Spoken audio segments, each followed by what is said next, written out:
Leli Afrika Malubhakanyesu pondolwayo izwa imithandazo yethu Nkosi sikelela thina losapho lwayo Nkosi sikeleli Afrika Malubhakanyesu pondolwayo izwa imithandazo yethu Nkosi sikelela thina losapho lwayo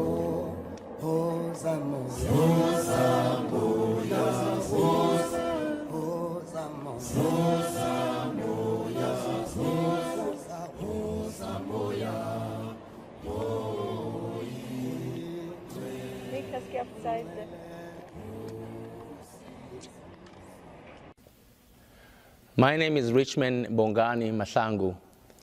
I was born in Durban, South Africa, and grew up among the people of the Zulu nation. Both of my parents did not have any formal education. My father left home at 5 o'clock in the morning to go to work, and we did not see him until 5 o'clock in the evening. My father was a very interesting man. He was a man of a very few words, very quiet, kind of distance. I never really knew what he was thinking. But like any other child, I admired my father. My father was a leader of a congregation, and that meant the world to me. He had this song that he used to like to sing at the congregation that I hear even today. And it reminds me a lot of my young years as an African boy back in South Africa. And here it goes. Batu zobuya mfana uzungeze imizi yamadoda ayasebenza owakho amshiya nobani. And I never forgotten that sound.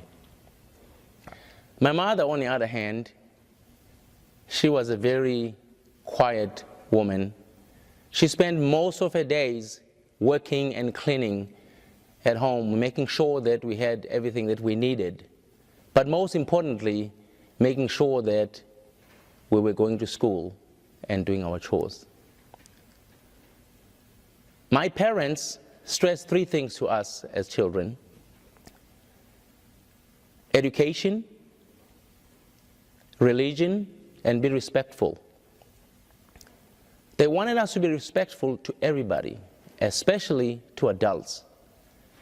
It's a very big part of the African culture. Children have to be respectful to their elderly. And secondly, the church. The congregation was held at my house, so nobody could miss church at my house. We were going to church at all costs. And the last one was education. My parents basically wanted us to get an education because they believed that it would make our lives better than theirs. They were blessed with 5 children, 3 girls, my brother, and I was the baby of the family. When I was 12 years old, all of a sudden, my father collapsed and ended up dying, leaving my mother with 5 children, no formal education, and had to somehow raise us. Zulu dreams, from apartheid to the Ivy League. Dream big. Change the world by committing to higher education. Richmond Mahlangu did, and it changed his world.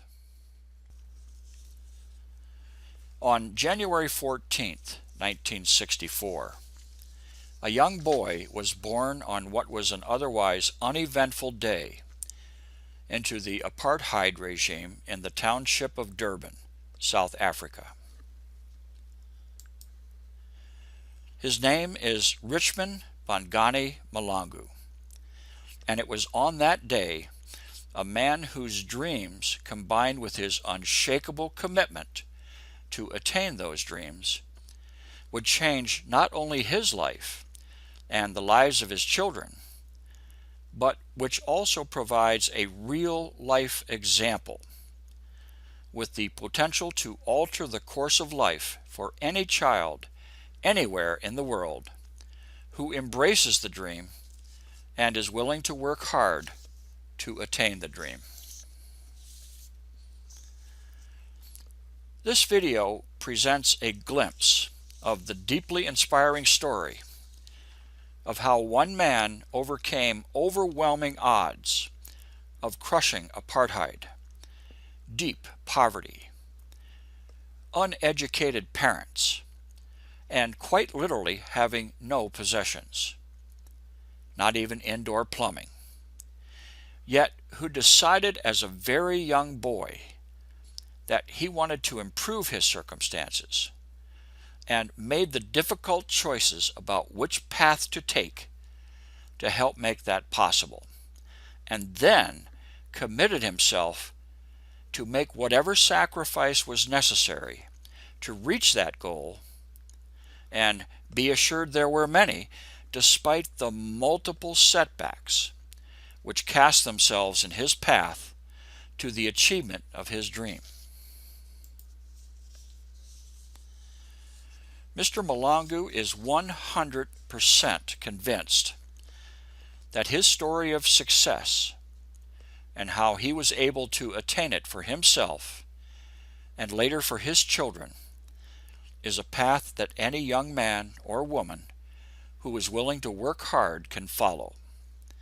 So much so that he has created a video presentation about his personal life story to make it possible for students across Nevada, across the nation, and even around the world to attain a like change in their life. In this presentation, Mr. Malangu shares his experiences, his setbacks, how he was repeatedly forced to bounce back, and how some of the good fortune that came his way as a result of his tireless hard work helped him along the way. Mr. Malangu talks about the importance of having a vision that starts with an idea or dream about what is wanted in the future.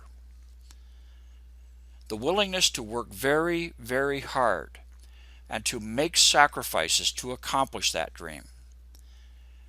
Mr. Malangu's dream was to better his own life and the future life of his children through education.